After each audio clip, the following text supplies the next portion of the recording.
अब हम पढ़ेंगे फोटोसिंथेसिस। तो सबसे पहले क्लोरोफिल। तो क्लोरोफिल क्लोरोप्लास्ट में होता है। क्लोरोप्लास्ट माइन्यूट ओवल बॉडीज होती है बाउंडेड बाय डबल मेम्ब्रेन। इसके अंदर थाइलाकॉइड्स नाम का एक ऑर्गन होता है जिसमें सेल ऑर्गेनेल होता है। ऑर्गेनेल का भी ऑर्गेनेल हो गया थाइलाकॉइड तो है ना। तो क्लोरोफिल भी थाइलाकॉइड की ही वॉल्स में होता है। इनमें क्लोरोफिल में मैग्नीशियम होता है। तो क्लोरोप्लास्ट मेनली मेसोफिल सेल्स में होता है प्लांट के, between upper and lower epidermis, और एक गार्ड सेल्स में भी होते हैं। इसके बाद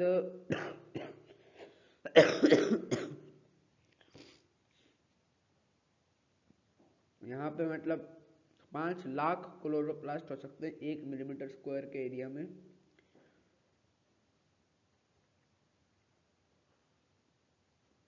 इसकी दो मेन वैरायटीज है, क्लोरोफिल ए और क्लोरोफिल बी। और अगर बहुत सारी लाइट पड़ जाए तो क्लोरोफिल बेचारा डिस्ट्रॉय हो जाता है। इसके बाद है opening and closing of stomata.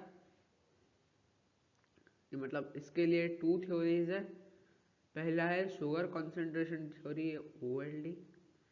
तो गार्ड सेल फोटोसिंथेसिस करते हैं, शुगर कॉन्सेंट्रेशन इंक्रीज होता है, फिर एंडोऑस्मोसिस होता है, फिर गार्ड सेल स्वेल कर जाते हैं और स्टोमेटा खुल जाता है, और फिर वही गैस एक्सचेंज ये सब काम होते हैं। दूसरी थ्योरी है K+ आयन कॉन्सेंट्रेशन थ्योरी।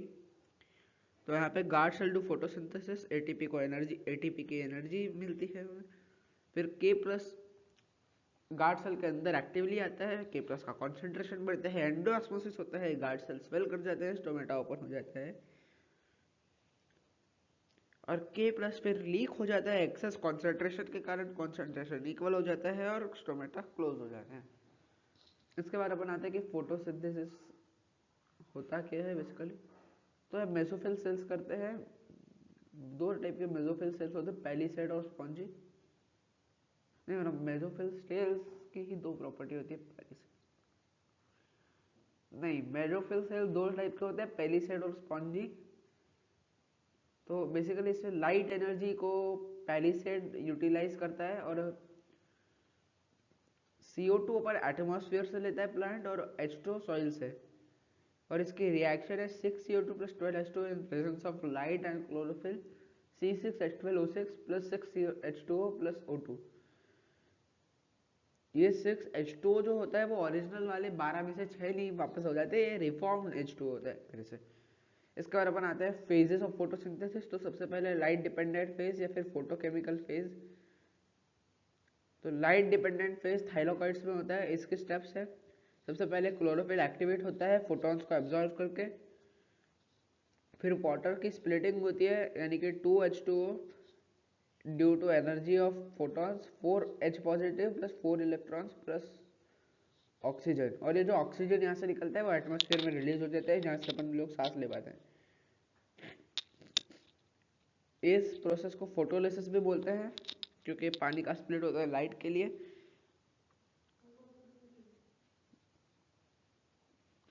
इसका एंड रिजल्ट होता है NADP पॉजिटिव + इलेक्ट्रॉन + H+, और ये एंजाइम्स की प्रेजेंस में मतलब ये तो इसके बाद NADP पॉजिटिव + एंजाइम्स + H+, ये एंजाइम मतलब ये प्लस इलेक्ट्रॉन + H पॉजिटिव, जो ऊपर इलेक्ट्रॉन अभी मिले थे अपन को और H पॉजिटिव मिला था, ये एंजाइम के प्रेजेंस में NADPH बना लेते हैं, और इलेक्ट्रॉन जो बच जाते हैं वो मतलब वो यूज होते हैं कन्वर्ट करने के लिए ADP को ATP में। इसे फोस्फोराइलेशन कहते हैं क्योंकि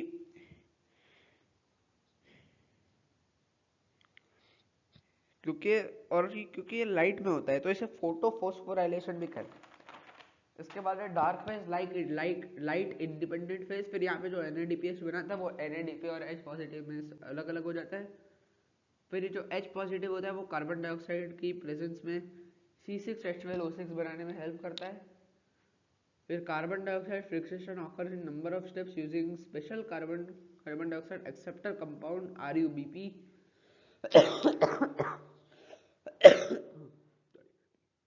तो कार्बन डाइऑक्साइड का फिक्सेशन नंबर ऑफ स्टेट्स में ऑकर होता है special carbon dioxide acceptor compound RUBP, rubisco diphosphate का यूज करके।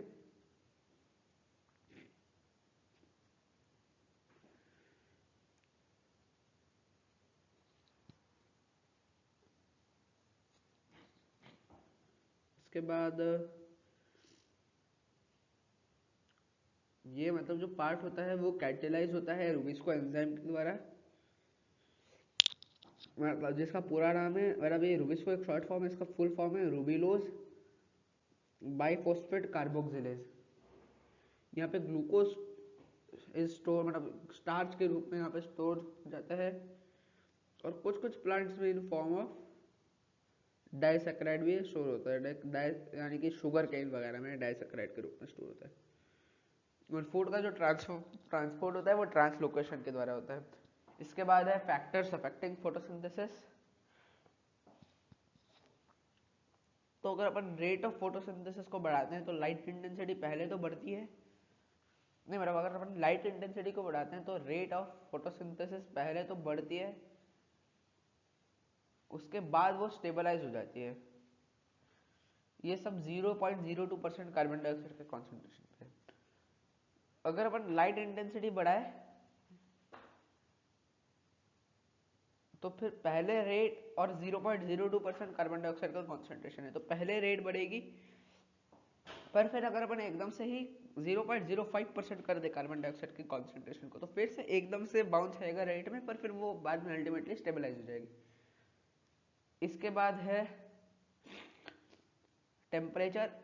तो अबव अगर मतलब 35 डिग्री के तक के टेम्परेचर के लिए जो फोटोसिंथेसिस के रेट होती है वो डायरेक्टली प्रोपोर्शनल होती है टेम्परेचर से, और अबव 40 डिग्री के लिए एंजाइम मतलब एंजाइम में डिस्ट्रॉय होने लग जाते हैं तो कोई फोटोसिंथेसिस नहीं होता।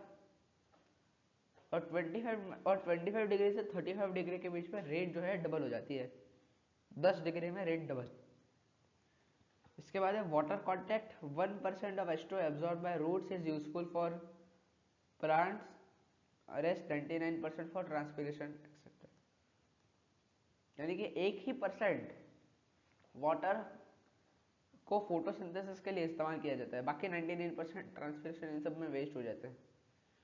इसके बाद कुछ एक्स्ट्रा पॉइंट्स है। मैग्नीशियम की अगर डेफिशिएंसी होती है तो वो क्लोरोफिल को डैमेज कर सकता है। इसके बाद डिहाइड्रेशन अगर हुआ प्रोटोप्लास्ट का तो रेट कम हो जाती है। शुगर और स्टार्च का एक्यूमुलेशन हो गया प्रोटोप्लाज्म में सेल के, तो रेट कम हो जाती है। Structure of leaf also depend on photosynthesis, यानी कि स्ट्रक्चर ऑफ लीफ भी मतलब फोटोसिंथेसिस पे भी स्ट्रक्चर ऑफ लीफ काफी कुछ डिपेंड करता है। इसके बाद फोटोसिंथेसिस कार्बन साइकिल को हेल्प करने में भी मतलब कार्बन साइकिल को मेंटेन करने में भी हेल्प करता है, और combustion of fossil fuel carbon imbalance को कॉज कर सकते हैं, जो कि ग्लोबल वार्मिंग बढ़ाता है। तो बस इतना ही था ये chapter. Thank you, bye bye, good bye.